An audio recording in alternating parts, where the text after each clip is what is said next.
안녕하세요. 결혼해서 잘 산다는 건 참 어려운 일이라고 생각하는 60대 여자입니다. 저는 자기 배우자를 배신하는 인간들은 인간 취급도 안 하는 사람이에요. 살면서 그런 행위로 인한 아픔을 두 번이나 겪어봤거든요. 한 번은 제게 직접 일어난 일이었고 또 한 번은 제 자식과 얽힌 일이었죠. 특히 전 제 자식에게 일어났던 잊지 못할 사건에 대해 이야기해보고자 이렇게 사연을 보내게 되었습니다. 전 어릴 때부터 상처를 많이 받고 살았어요. 친정집에선 딸은 그저 살림 미천이라며 자식 취급도 해주지 않았고, 저는 두 오빠를 공부시키기 위해 일만 하다 남편과 결혼했었죠. 결혼하고 나서도 저를 식충이 취급하던 시부모 때문에 참 많이 울고 힘들어하며 살았습니다. 결혼하자마자 합가를 했었거든요. 남편도 결혼 초반에만 절 챙겨주는 척했지, 아들을 낳고 둘째인 딸까지 낳은 뒤엔 절 거의 본 척도 안 하더라고요. 나중에 생각해보면 왜 그렇게 참고 살았지 싶었거든요. 그런데 그 당시엔 어디 기댈 것도 없고 어릴 적부터 그런 취급을 받고 살았다 보니 그 상황에서 도망쳐야겠다는 생각 자체가 잘 안 들더군요. 그게 바로 요즘 말하는 가스라이팅 당했다는 거였겠죠. 우리 어머니 못 살게 굴지 마세요, 할머니. 그런 힘든 시절에 유일하게 제게 힘이 되어 주었던 건 바로 저희 아이들이었습니다.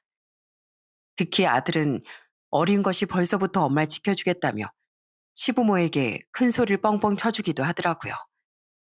가슴 아팠던 건 그런 아들이 6살 때 사고를 당해 평생 한쪽 다리를 절게 됐다는 거예요.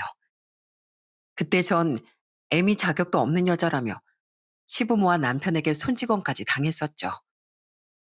아들이 그렇게 다칠 동안 뭘 했냐면서요.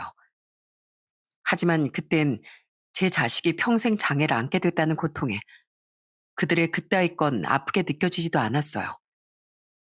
바람? 사람 무시하는 것도 정도가 있지. 뭐가 어쩌고 저째? 그래서 니까지 게 뭐 어쩔 건데? 꼬우면 집 나가던가. 난 애들 혼자 책임질 생각 없으니까 그럴 거면 저 짐짝들도 다 데리고 나가. 어? 참고로 난 한 푼도 못 준다. 못하겠으면 그냥 참고 살든가. 하지만 저희 아들이 12살 때 남편이 바람 피우고 다닌 사실까지 알게 되니 더는 참고 살기 싫더군요. 그것도 술집 여자들 여럿과요. 어쩌면 그 사실 하나 때문이라기보단 그동안 참고 참았던 분노가 그 일로 인해 터져버렸던 것 같아요. 그때 남편은 말은 이혼할 거면 이혼하라고 했지만 제가 애들 생각 때문에 정말 이혼은 못할 거라고 생각했었나 봅니다. 하지만 이미 악밖에 남아있지 않았던 전 이혼을 강행했어요. 그래도 살면서 제게 조금이나마 미안했었던 작은 오빠의 도움을 받아서요. 전 오빠의 도움으로 재산 분할도 약간의 위자료와 양육비도 받아내며 애들을 데리고 이혼할 수 있었죠. 애들이야 남편이 혼자선 절대 못 키운다고 못을 박았으니 당연히 제가 데려올 수 있었고요. 당신들 언젠간 나한테 한지 두고두고 벌 받으면서 살 거야. 힘없는 약자 괴롭힌 벌은 하늘도 곱절로 쳐주는 거라고 했어. 정말 돈까지 뜯기고 이혼당하게 된 남편도 시부모도 약이 올라서 어쩔 줄을 몰라 하더군요. 전 그런 그들에게 악담을 퍼부으며 끔찍했던 결혼 생활에 종지부를 찍었습니다. 그 후 전 남편과 전 시댁에 관심을 끊고 살았는데요. 나중에 들려오는 얘기를 들으니 계속 술집 여자들에게 빠져 살던 전 남편은 크게 사기까지 당해 시댁을 주저앉혔다더군요. 그 후 전 시모는 쓰러지고 전 남편은 극단적인 선택까지 해서 이 세상 사람이 아니게 됐죠. 하지만 전 장례식장에 가보지도 않았습니다. 당시 성인이 됐었던 저희 애들도 가보고 싶지 않아 했고요. 이혼 후 전 억척같이 살며 애들을 키웠습니다. 남의 식당에서 일하며 돈을 모으고 모아 아들이 고등학교에 들어갈 쯤엔 지금까지 운영하고 있는 떡집을 차리기도 했죠. 솔직히 나중에야 철이 들었다지만 딸은 사춘기도 세게 겪고 나름 반항도 하곤 했었는데 아들은 청소년 시절에도 성인이 되고 난 후에도 한결같이 착한 효자였어요. 시연이 너 집에 일찍 일찍 안 들어와? 학생이 밤 12시가 넘도록 어딜 그렇게 싸돌아다녀? 내가 뭐 다른 애들도 이 시간까지 놀고 집에 가는 애들 많아.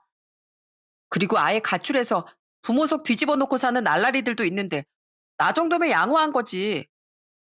그걸 말이라고 해? 왜? 아주 범죄자 안 된 걸 고마워라고 말하지 그러니. 엄마가 엄마 좋자고 잔소리해? 다 너 나중에 후회할 거 뻔히 아니까 혼내는 거야. 야, 김시연, 너 어머니한테 어떻게 날이 갈수록 말버릇이 나빠져? 어머니 혼자 고생하시면서 우리 키우느라 얼마나 힘드시겠어. 철이 덜 들어도 정도껏 덜 들어야지. 너 내일부터 또 집에 늦게 들어오면 그땐 오빠가 가만 안 놔둘 줄 알아. 어머니 눈에서 눈물 나게 하면 넌 나중에 피눈물 흘리면서 후회해. 솔직히 사춘기 시절 이유 없이 반항하는 자녀를 대하는 일이 얼마나 어렵답니까? 자식 키워본 분들은 다 공감하실 거예요. 그런 딸에게 매도 들어보고 설득도 해봤지만 전 꽤 오랜 시간을 딸과 계속 입씨름하며 지내야 했어요. 그때 제 편을 들며 같은 사춘기 아이로서 딸을 혼내고 붙잡아준 사람이 바로 저희 아들이었죠. 제가 없을 때도 딸을 야단도 치고 붙잡고 앉혀서 공부도 시켜주는데 정말 눈물 나게 고맙더라고요. 어머니, 너무 안 오셔서 모시러 왔어요.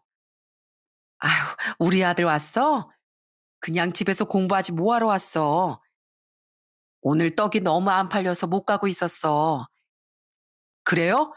아, 기다려보세요. 이 아들이 다 팔아드릴게요.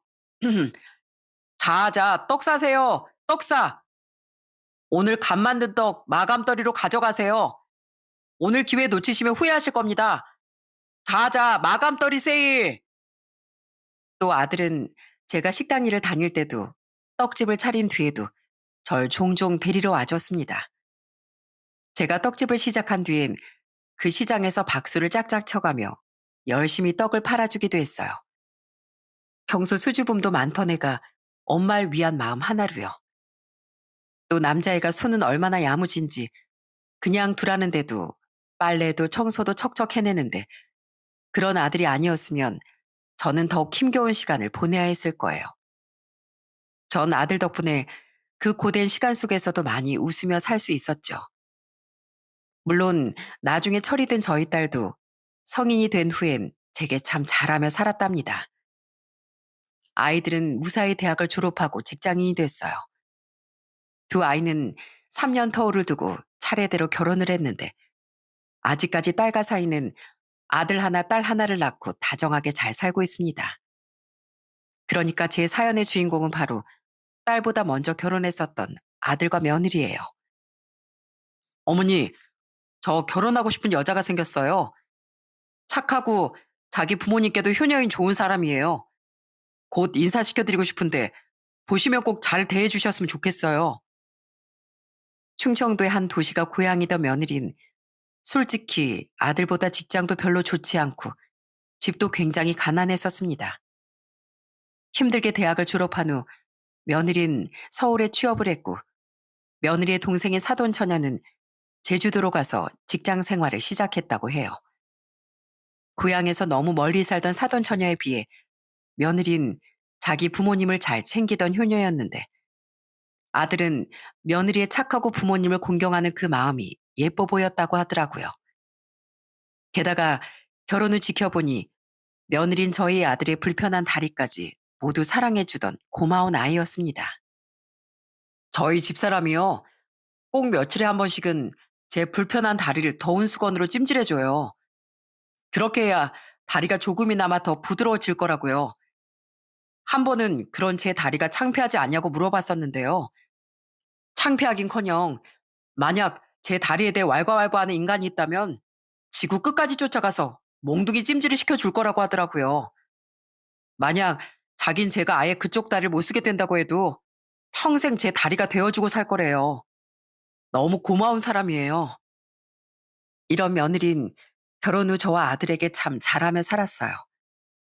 맞벌이를 하면서도 어찌나 내조를 잘해줬는지 아들은 결혼 후 살이 7kg나 쪘었답니다.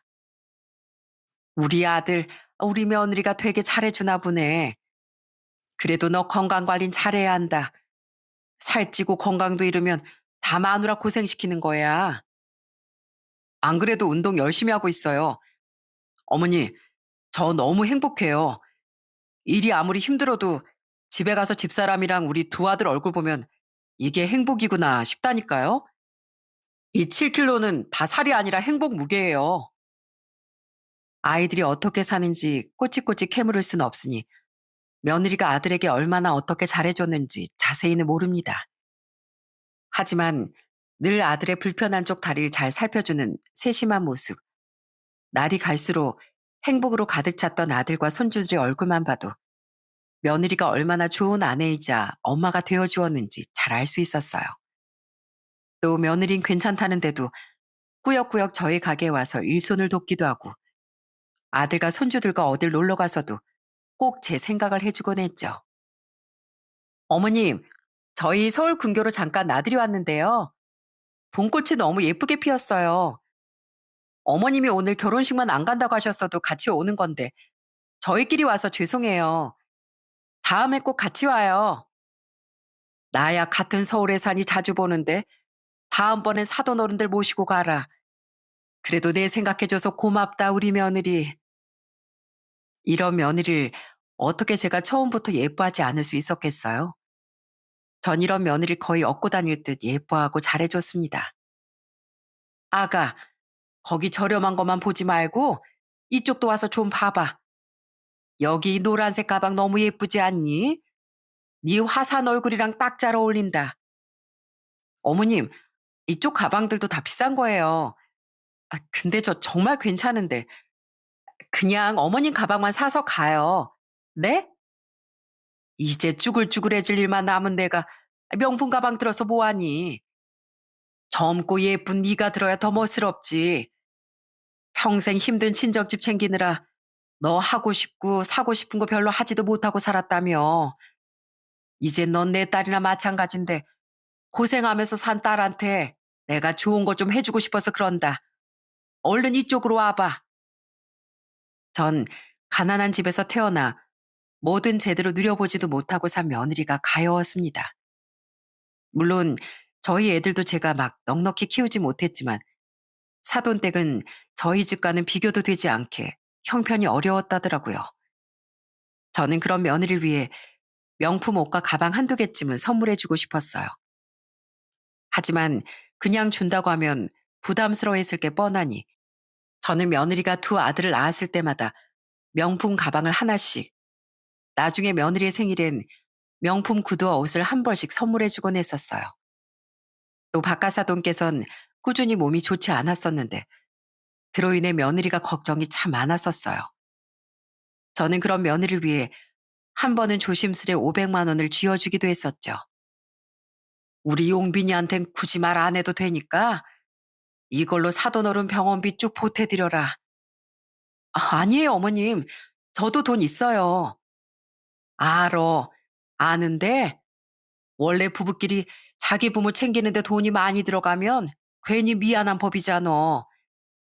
너도 괜히 우리 아들 눈치 보여서 해드리고 싶은 거 다 못 해드렸을 거 아니야. 그러니까 이걸로 마음 편하게 사돈어를 위해서 써라. 제게 잘해주는 것도 고마웠지만 저희 아들에게 잘해주던 며느리에게 저는 너무 고마웠습니다.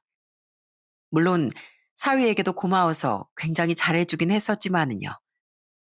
저는 저희 아들도 많이 예뻐해 주신다는 사돈 어른들에게 고마워 가끔 선물도 보내곤 했었어요. 몸이 안 좋으셨던 박하사돈을 위한 영양식품, 고급 식재료도 보내드리고 안사돈을 위한 화장품도 한 번씩 보내드렸죠. 안사돈, 이런 거 안 보내주셔도 되는데요. 저희도 그만큼 보답을 해드려야 하는데 그러지 못해서 정말 죄송합니다. 별 말씀을요. 가족끼리 돌려받을 거 생각하고 선물한답니까? 다 저희 며느리한테 고마워서 사돈 어른들께도 보답하고 싶었던 거예요. 그리고 안사돈께서도 때마다 과일이며 한과며 한 번씩 보내주시잖아요.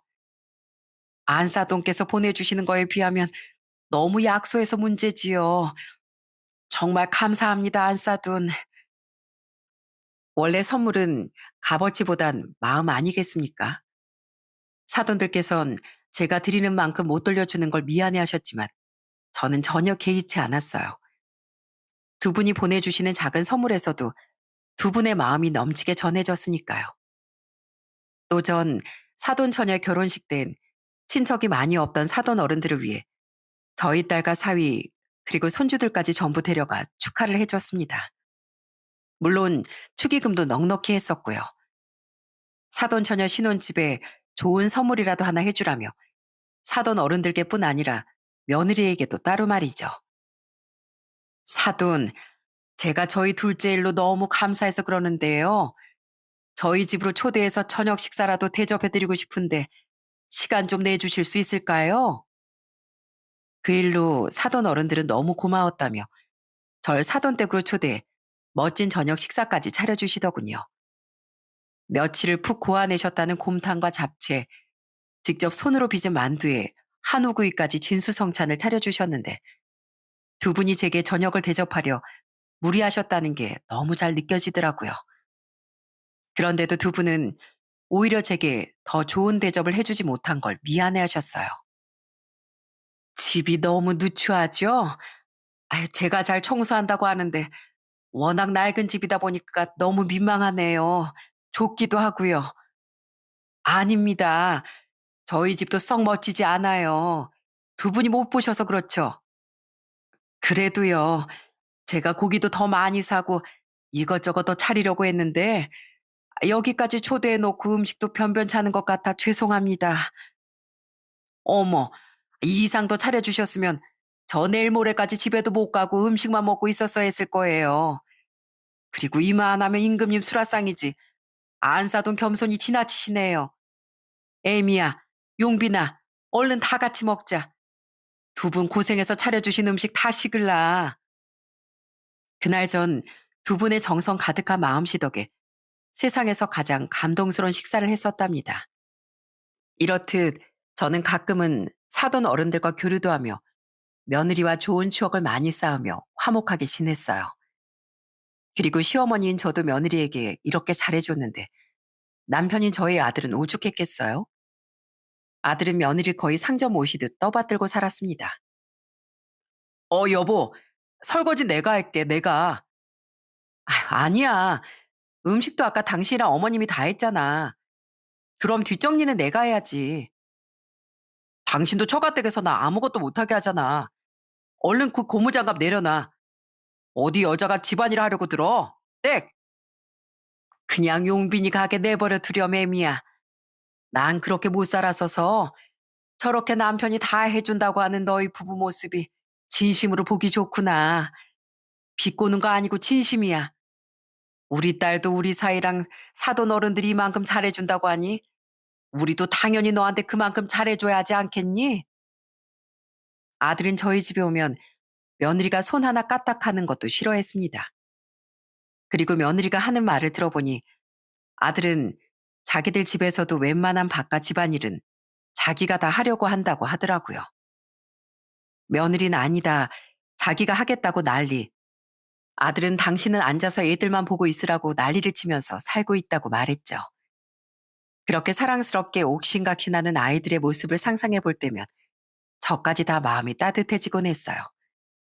또 가난했던 자신의 처가를 위해 아들은 갈 때마다 용돈도 턱턱 드리고 몸이 좀 안 좋으셨던 바깥사돈을 위해 공기 좋은 곳으로 두 분을 모시고 여행도 자주 다녔다더라고요. 이번에도 두 분 모시고 바닷가에 다녀왔다고? 잘했다. 부부란 자고로 내 부모 네 부모 할 것 없이 자식된 도리를 다해야 하는 법이야. 전 괜찮다고 했지만 두 아이는 절 데리고도 똑같이 여행도 자주 가려고 노력하고 용돈도 쥐어주곤 했습니다. 제가 무작정 거절하면 그것도 자식들 마음에 서운함을 남겨줄 것 같았어요. 그래서 전 애들이 준 용돈을 모아 아이들과 놀러 갔을 때 실컷 밥을 사주기도 하고 제 돈을 더 보태 아이들이나 손주들에게 용돈으로 돌려주곤 했죠. 또한 저희 딸 내외도 제게 참 잘했으니 저는 제가 부모나 남편 복은 없었을지언정 자식과 사위 며느리복은 넘치게 타고났다고 생각했어요.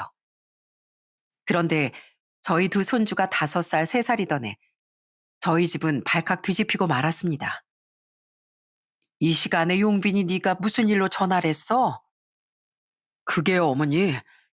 집사람한테 안 좋은 일이 생겼어요. 뭐? 불안하게 목소리가 왜 그렇게 떨려? 무슨 일인데?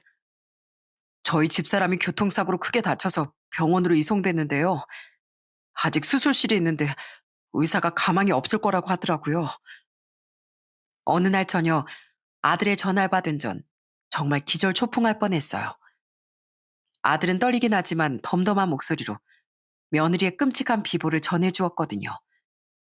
저는 소스라치게 놀라 옷을 대충 주워 입곤 아들이 말해준 병원으로 달려갔습니다. 그렇게 택시를 타고 도착해서 보니 전 신발도 짝짝이로 신고 갔었더라고요. 아직 아들은 수술실 앞에 손주들을 데리고 앉아 있었는데 저는 그런 아들을 끌어안고 오열했어요.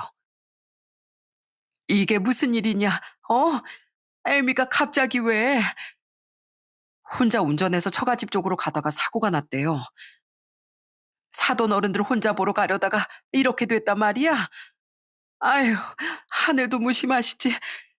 세상에 먼저 잡아가줘야 될 악당들이 얼마나 많은데 그 착한 애한테 이런 일이 생겨?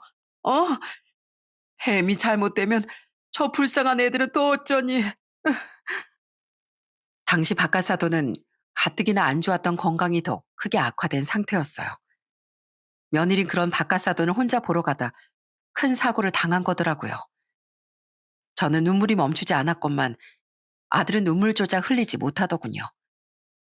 아들은 아예 넋이 나간 표정이었는데 얼마나 충격을 받았으면 눈물조차 못 흘리고 있나 싶어 가슴이 찢어질 것 같았습니다. 연락을 받고 급하게 그 먼 거리를 달려온 사돈 어른들도 병원에 도착하자마자 무너지듯 바닥에 주저앉고 말았죠. 안 된다, 지수야. 네가 우리한테 어떤 딸인데. 결국 며느린 오열하는 가족들을 뒤로하고 세상을 떠났습니다. 중환자실로 옮겨져 몇 시간을 더 버텼지만 결국 다음날 오전에 저 세상으로 갔던 거죠. 그렇게 차려진 며느리 빈소에서 우린 모두 큰 슬픔에 잠겼어요. 지수야, 지수야. 가도 허구한 날 골골대던 내가 먼저 갔어야지. 아직 창창한 네가 왜 날 대신해서 간단 말이냐. 제발 내가 네 목숨을 대신할 테니 지금이라도 다시 살아 돌아와 다오. 아휴, 이 망할 귀신들아. 세상에 데려갈 놈들이 천진데 왜 우리 착한 딸한테 덤벼들었냐? 어? 세상 전체에 우리 딸처럼 천사 같은 애가 또 어디 있다고. 우리 딸 돌려내. 당장 돌려내. 엄마 아빠 그만 울고 좀 쉬세요. 특히 아빠 그러다 진짜 큰일 나세요. 아빠 가뜩이나 지금 건강도 안 좋으시잖아요. 사돈들은 허공을 향해 우리 딸 돌려내라며 아우성이었고 며느리의 동생 내외는 그런 사돈들 챙기랴 슬퍼하랴 정신이 없었습니다. 며느리를 너무 좋아했던 저도 저희 딸 내외도 슬픔 속에서 정신을 차리지 못했죠. 그런데 단 한 사람, 저희 아들만은 이상하게 계속 침착해 보였어요. 아들은 아직 죽음이 뭔지도 잘 몰랐던 손주들을 챙기고 조문객들을 맞이하면서도 이상하게 여전히 눈물을 한 방울도 흘리지 않더군요. 아들은 손주들과 조문객들 앞에선 덤덤한 모습을 보였지만 때로는 뭔가를 꾹 참는 사람처럼 험악한 표정을 짓고 거친 숨을 길게 몰아내시기도 했습니다. 장례식장에선 아들이 애써 슬픔을 참고 있는 건가도 싶었는데요. 며느리를 낙골당에 안치시킬 때도 여전히 눈물을 흘리지 않던 아들이 저는 너무나 이상했습니다. 얼마나 충격받았으면 이렇게 울지도 못한 후. 전 괜찮아요, 장모님. 장인어른 몸도 안 좋으신데 조심히 올라가세요. 처제, 두 분 잘 모셔다 드려. 사돈 어른들은 제 아들이 충격을 받아서 그런 거라고 생각하셨지만 저는 엄마잖아요. 제 자식이 뭔가 이상해 보인다는 느낌을 도저히 지울 수가 없겠더라고요. 저희 딸 내외는 아들더러 좀 쉬라며 울다 지친 두 손주를 자신들의 집으로 데려가 줬습니다. 하지만 전 집으로 돌아가지 않고 아들을 따라 아들의 집으로 향했어요. 그리곤 여전히 알 수 없는 표정으로 입을 다물고 있던 아들에게 제가 조심스레 물어봤죠. 저기, 용빈아, 가뜩이나 힘들 텐데 미안하다만 엄마가 아무리 생각해도 뭔가 이상해서 말이야. 너 혹시 내가 모르는 무슨 일이 따로 있는 거 아니니? 그러지 않고서야 애미랑 그렇게 사이가 좋았던 네가 어떻게 이렇게 눈물 한 방울 흘리지 않을 수가 있어?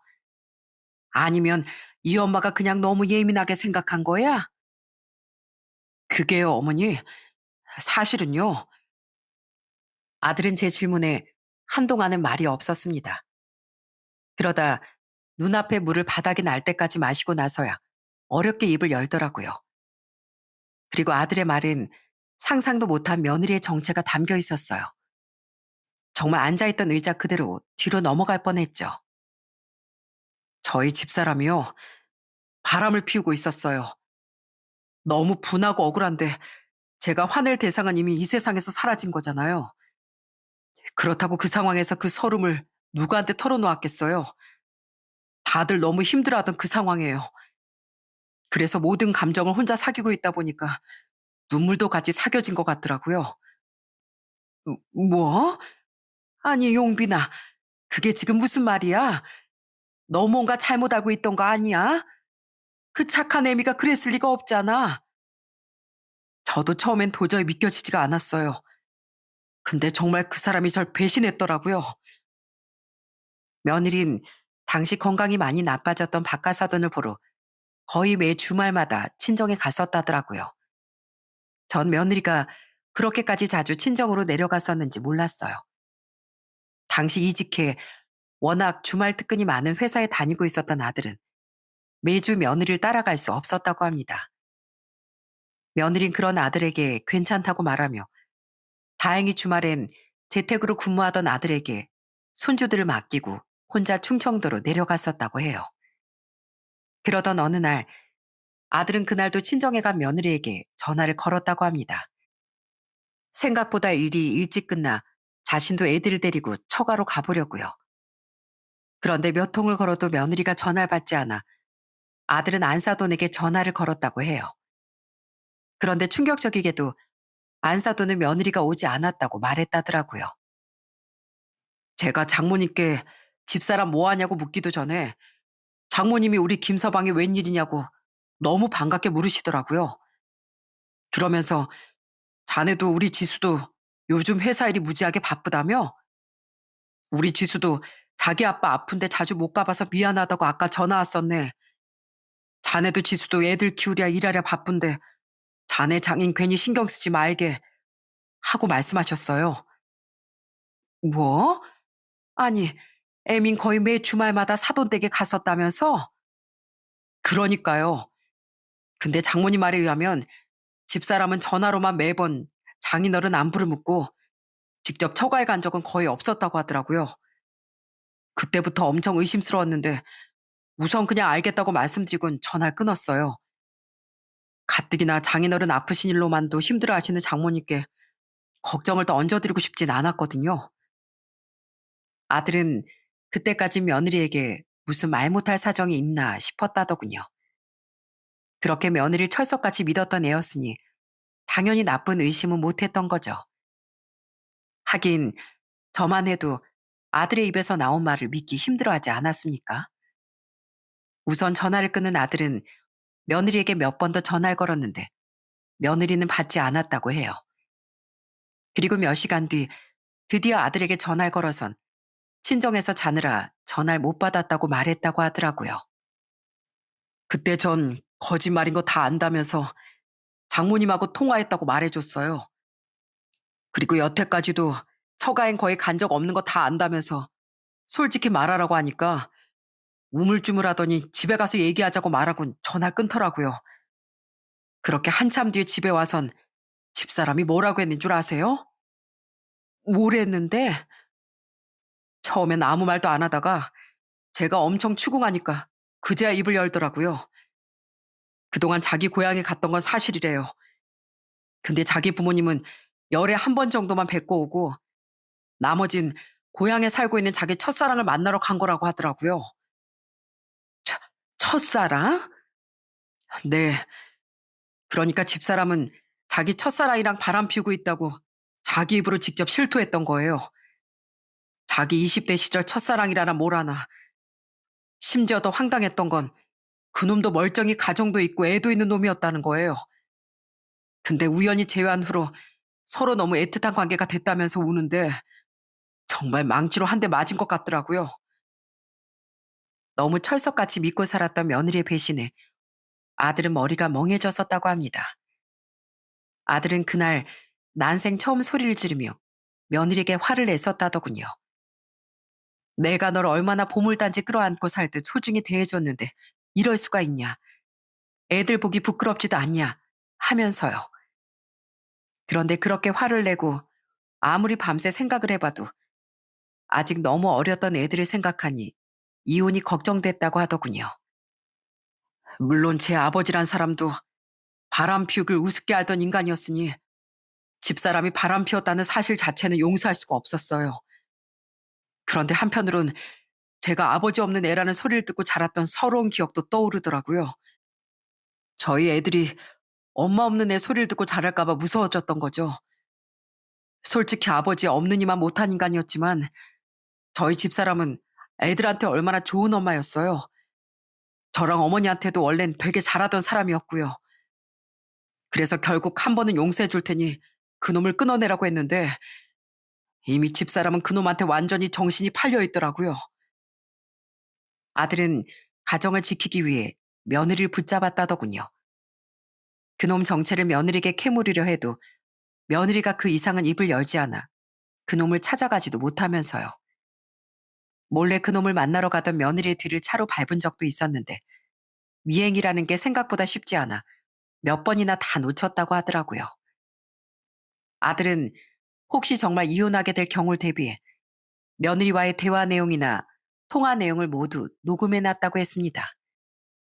그 녹음 파일을 들어보는데 정말 억장이 무너졌어요. 여보, 제발 아직 어린 우리 애들이 불쌍하지도 않아? 애들 생각해서라도 이만 정리하고 다시 가정으로 돌아와. 어? 싫어.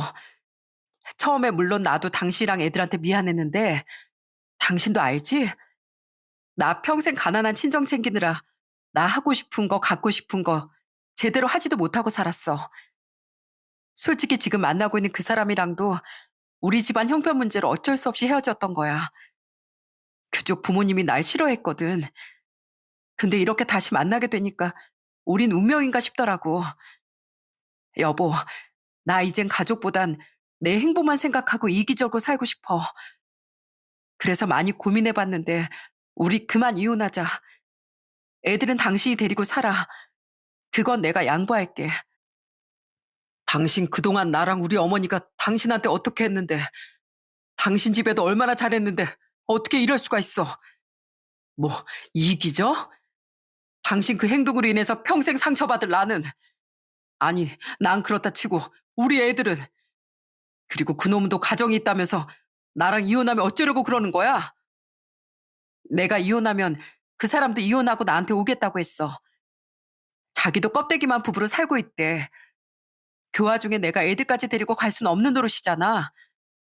여보, 나도 좋은 말로 부탁하는 것도 한두 번이니까 당신이 자꾸 이렇게 매달리면 짜증이 날 수밖에 없어. 그리고 당신도 나한테 잘했지만 나도 당신한테 잘했어. 내가 솔직히 장애 있는 당신을 남자로서 온전히 좋아해서 결혼했겠어? 나한테 워낙 잘해주고 돈도 나보다 잘 버니까 당신이라면 평생 기대고 살 수 있겠다고 생각해서 결혼하고 최선을 다해 좋은 아내인 척한 거지. 뭐? 내 말이 잔인하게 들리겠지만 이게 사실인 걸 어떡해. 그래도 나름 당신한테 만족하고 살았는데 그 사람을 다시 만나게 되고 나니까 역시 결혼은 정으로만은 못 유지된다는 걸 깨달았어. 이미 내 마음은 다 떠났으니까 이만 나 좀 놔줘. 이미 단단히 홀려버린 며느린 애들까지도 다 포기하고 그놈과 살 궁리만 하고 있었더군요. 대화 내용 속 아들의 처절한 흐느낌을 듣는데 저까지 억장이 무너져 눈물이 멈추지 않았습니다. 모든 녹음 파일을 다 들은 후 전 아들을 꼭 안고 흐느꼈어요. 아들이 너무 가여워서요. 그렇게 한동안 지옥 같은 시간을 보내다 어느 날엔 며느리가 완전히 짐을 싸서 집을 나갔다고 하더군요. 제 옆에 있으면 끝까지 이혼 못할 것 같다면서 이젠 그놈 옆에 가서 살겠다고 집을 나가버리더라고요. 이미 회사도 그만뒀다면서요. 그리곤 그날 차를 끌고 충청도로 가다가 그런 사고를 당했던 거예요. 그러니까 그날 집사람은 장인 장모님이 아니라 그놈한테 가는 길이었던 거예요. 어머니, 저 정말 너무 허무하고 분했어요. 슬프기도 하고 억울하기도 하고 분노가 막 끓어오르기도 하는데 장례 치르는 내내 그 모든 감정을 억누르느라 너무 힘들었다고요. 아들은 모든 얘기를 다 털어놓은 뒤에야 감정이 폭발했는지 고개를 푹 숙이곤 서럽게 울음을 토해냈습니다. 아들은 며느리에 대한 원망이 너무 컸지만 그래도 아프신 장인어른을 생각하고 애들이 엄마니까 장례는 조용히 치러졌던 거라고 하더군요. 그렇게 한참을 울다 겨우 진정된 아들은 사실 며느리에게 사고가 나기 전 상간남에 대한 뒷조사를 돈을 주고 의뢰에 나섰다고 말했어요. 이젠 자신도 이혼을 정말 하든 어쩌든 결판을 내야 할 것 같았다면서요. 그런데 그 결과가 나오기도 전에 며느리가 하늘로 가버렸던 거죠.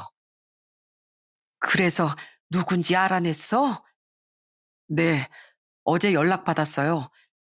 대전에서 삼겹살 가게를 운영하고 있는 놈이라고 하더라고요. 제 아내도 잘한 거 없지만 모든 일의 원흉인 그놈만 잘 먹고 잘 살게 어떻게 놔둘 수가 있겠어요. 제가 가서 그놈 가게도 다 뒤집어 엎고 그놈 아내란 사람한테 모든 증거도 다 뿌려버릴 거예요. 거기가 어디냐.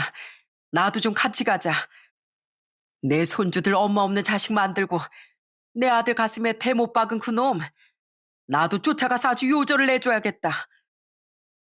그 모든 상황을 듣고 어떻게 저만 가만히 있을 수가 있었겠어요? 저는 저까지 이러지 말라던 아들의 만류를 바득바득 이겨내며 결국 아들을 따라 그놈이 운영하고 있던 충청도의 고깃집을 찾아갔어요. 그리곤 완전히 그놈에게 개망신을 줬습니다. 여러분, 이딴 더러운 주인이 하는 고깃집 음식 돈 주고 먹지 마세요. 양심도 없는 인간이 만지고 파는 음식 먹었다가 여러분까지 부정탑니다. 저놈은 멀쩡한 가정 있는 유부녀 꼬셔서 바람 피우게 만들고 그 유부녀 장례식장에도 코빼기도 안 내민 인간이에요. 내 아들 가정을 박살내고서도 멀쩡한 저 고기 팔고 있는 인간이 바로 저놈이라고요. 저는 그놈 가게에 들어서자마자 사장이던 그놈을 손가락질로 가리키며 손님들을 향해 소리쳤습니다. 손님들은 놀라서 숟가락을 툭 떨어뜨리기도 하고 흥미진진한 얼굴로 우리와 그놈을 번갈아 보기도 했죠. 그리고 그런 제 말에 우리의 정체를 눈치챘는지 그놈은 얼굴이 완전히 하얗게 질린 채 우리를 쫓아내려고 하더라고요. 이보세요들, 나가서 얘기해요. 네? 손님들 놀라시잖아요. 놀라긴 다들 아주 흥미진진하게 구경하고 있는데. 그리고 네가 얼마나 못돼 처먹은 인간인지 손님들도 알아야 괘씸해서 다시 여기 안 올 거 아니야? 아이, 이 아주머니가 진짜 여기 제 영업장이라고요. 근데 이 자식이 누구 어머니 몸에 손을 대? 그놈이 우리를 쫓아내려다 저를 밀치자 열이 받은 아들은 그놈에게 주먹을 날리더군요. 그 순한 애가 저 하나 건드렸다고 그랬겠습니까? 며느리 일로 아들은 이미 폭발 직전이었던 거예요. 아들은 바닥에 나동그라져 얼이 빠져있던 그놈에게 씩씩대며 소리쳤어요. 야, 이 망할 자식아. 이 장사 망치는 건 무섭고 멀쩡한 남의 가정 박살내는 건 안 무서웠냐? 야, 너 내 아내한테 이혼하고 오면 너도 이혼할 거라고 했다며? 그럴 거면 애초에 결혼을 왜 했냐? 어? 그렇게 살기 부끄럽지도 않냐? 아니에요. 물론 말은 그렇게 하긴 했는데 전 정말 이혼할 생각은 없었다고요. 제가 왜 멀쩡한 제 가정 놔두고 그런 가난한 집 딸이랑 살려고 했겠어요. 그냥 오랜만에 만나서 반갑고 애틋한 마음에 사탕발리 말 좀 했던 건데 그걸 고지고대로 믿고 저한테 진짜 오려고 난리쳐서 저도 곤란했었다고요. 어떻게 헤어질까 그 궁리만 하고 있었단 말이에요. 뭐? 야, 그걸 지금 변명이라고 하고 있어? 이 그딴 거짓말에 속아서 내 집사람은 가정도 애들도 다 버리고 집까지 나갔었어. 알아? 그리고 너랑 살겠다고 여기까지 오다가 사고로 저 세상 살아까지 됐다고. 너도 그 소식 들었지? 들었는데도 장례식장에 코빼기도 안 비쳤던 거잖아. 내가 네가 왔으면 그 못생긴 얼굴 기억 못했을 것 같냐? 네, 저도 듣긴 들었는데요. 너무 무서워서 못 갔어요. 그냥 가볍게 만나던 여자가 그렇게 가버렸으니까 괜히 찝찝하고 무서웠다고요. 그, 근데 그게 절 만나러 오다가 그렇게 된 건 줄은 정말 몰랐어요. 정말 죄송합니다. 죄송하다면 다야? 네 그깟 가벼운 장난질에 한 가정이 무너지고 여러 사람의 가슴이 찢어졌다. 내 며느린 저 세상까지 가버렸고 이 천벌 받을 놈아. 이런 무서운 짓을 해놓고 넌 잘 살 수 있을 것 같아? 아니, 넌 평생 네 엎어 짊어지느라 하늘 한번 제대로 못 보고 살게 될 거야. 기가 차지 않습니까? 그러니까 그놈은 애초에 이혼할 생각도 없었고 며느리만 그놈에게 진심이었던 거예요. 그 처참한 진실을 들은 아들은 절망적인 표정을 지었습니다. 그놈은 며느리가 자신을 만나러 오다 그렇게 됐다는 이야기를 듣고 넋이 나간 채 그제야 싹싹 빌더라고요. 아마 며느린 그날 그놈에게 연락도 안 하고 그 지방으로 내려가려고 했었나 봅니다. 너무 분노했던 전 그놈에게 천벌을 받을 거라며 악담을 퍼부어 주었죠. 누구세요? 안녕하세요. 그쪽 남편의 일로 드릴 말이 있어서 찾아왔습니다. 그렇게 그놈의 가게에서 나온 뒤 우린 잠시 기다렸다가 이번엔 그놈의 집으로 찾아갔어요. 그놈의 아내를 만나러요. 이미 퇴근 후 집에 돌아와 있었던 그놈은 우릴 보고 완전히 아연질색하더군요. 우린 그놈을 그렇게 조금이라도 더 괴롭히기 위해 일부러 그때 찾아갔던 거예요. 우린 그놈의 아내에게 모든 진실을 폭로했습니다. 그놈은 자기 아내 뒤에서 사시나무 떨듯 덜덜 떨고 있었고 그놈의 아내는 경악한 채 입을 다물지 못했죠. 당신들 진짜 이렇게까지 해야 했어요? 난 나지만 우리 집사람까지 건들 필요는 없었잖아요. 야, 그럼 넌 내 가정 다 무너뜨려 놓고 넌 멀쩡한 남편 아빠인 척 살려고 했냐? 어림없는 소리 하지 마. 이 쓰레기 같은 인간이 내가 사업 멋대로 말아먹고 빌빌대던 널 안 갖다 버리고 얼마나 챙겨줬는데 감히 네가 어떻게 나한테 이럴 수가 있어? 그놈의 아내는 활활 타오르는 눈빛을 그놈에게 보내며 험난한 미래를 예고하더군요. 전 딸 가진 부모로서 그 여자를 위한 마음에 이렇게 조언해 줬어요. 이봐요, 애기 엄마. 내가 좀 살아보니까 한 번 쓰레기는 영원히 재활용이 안 됩디다. 난 그걸 늦게 깨달아서 너무 늦게 이혼했는데 애기 엄만 부디 그러지 말아요. 저런 놈은 내 아빠로도 남겨둘 가치가 없습니다. 네, 감사해요, 아주머니. 그리고 저기 김용빈 씨라고 했죠? 제가 이런 말 드릴 자격은 없겠지만 그래도 아내분의 일은 진심으로 사과드립니다. 그리고 이렇게 외면하지 않고 저한테 모든 걸 말하러 와주셔서 두 분께 정말 감사드려요. 경우가 발랐던 그놈의 아내는 우리에게 사과와 감사를 전하는 것도 잊지 않더군요.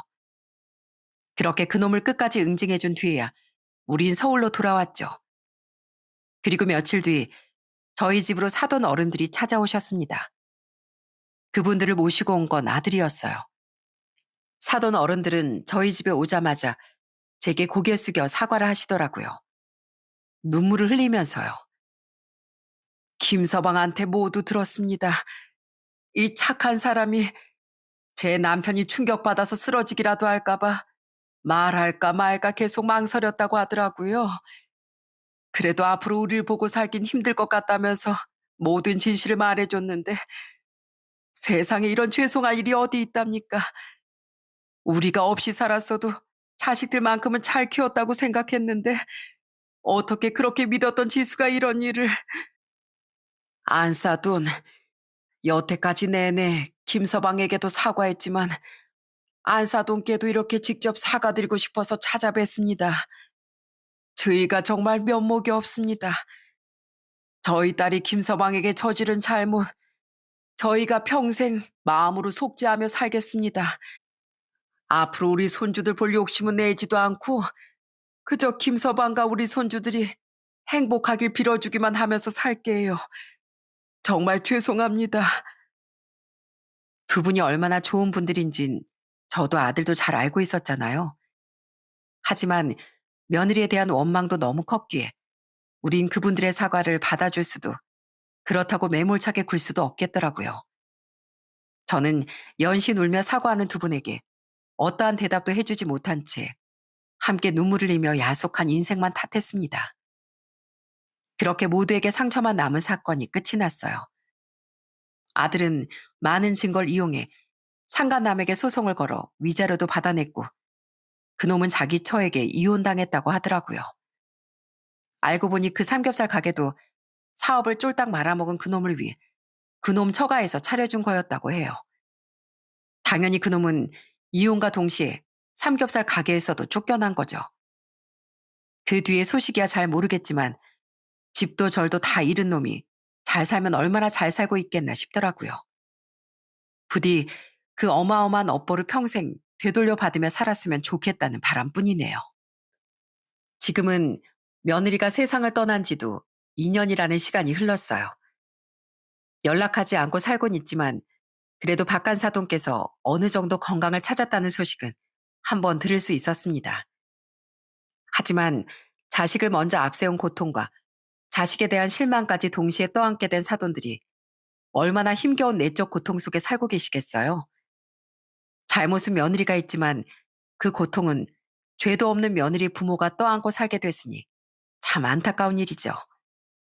마찬가지로 평생 상처를 안고 살아갈 제 아들과 손주들을 생각하면 아직도 며느리에 대한 원망이 사라지지 않고 있고요.